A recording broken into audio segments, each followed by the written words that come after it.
28 জুলাই ছিল অঙ্কিতার বার্থডে, আর ওর বার্থডে সেলিব্রেশনের জন্যই ওদের বাড়িতে আমরা সেদিন গিয়েছিলাম।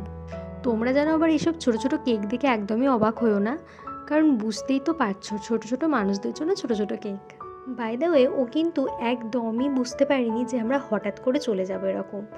এমনকি দরজা খোলার আগেও আমি ওকে বলেছি তোর কাছ থেকে ভিডিও নেওয়ার আছে, তাড়াতাড়ি দরজা খোল। হাতের কাছে আমাদের যা ছিল তাই দিয়ে ডেকোরেশনের কাজগুলো আমরা করে ফেলি প্রথমে। তারপর শুরু হলো মোমবাতি জ্বালানো, আর এত হাওয়া দিচ্ছিল যে মোমবাতি জ্বলছিলই না, তাই ও খাটের তলায় মোমবাতি জ্বালিয়েছিল। যেহেতু ফোনটা আমার হাতে ছিল তাই হাততালিটা এখন আমি স্ক্রিনের ওপরই দিয়ে দিলাম।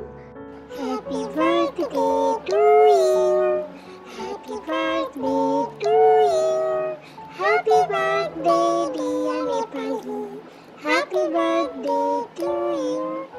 ও হ্যাঁ, তোমাদের তো বলাই হয়নি যে সেদিন ওর শরীরটা একটু খারাপ ছিল, কিন্তু যেই বার্থডে সেলিব্রেশনের নাম শুনেছিল অমনি চাঙ্গা হয়ে গিয়েছিল। গাইজ, তোমরা কিন্তু এটা একদম ভেবো না যে দুটো ছোট ছোট কেক নিয়ে গেছি বলে সব কেকগুলো অঙ্কিতাকেই দিয়ে দেবো। ওই ছোট ছোট কেক থেকেও কিন্তু আমরা ভাগ বসিয়েছি।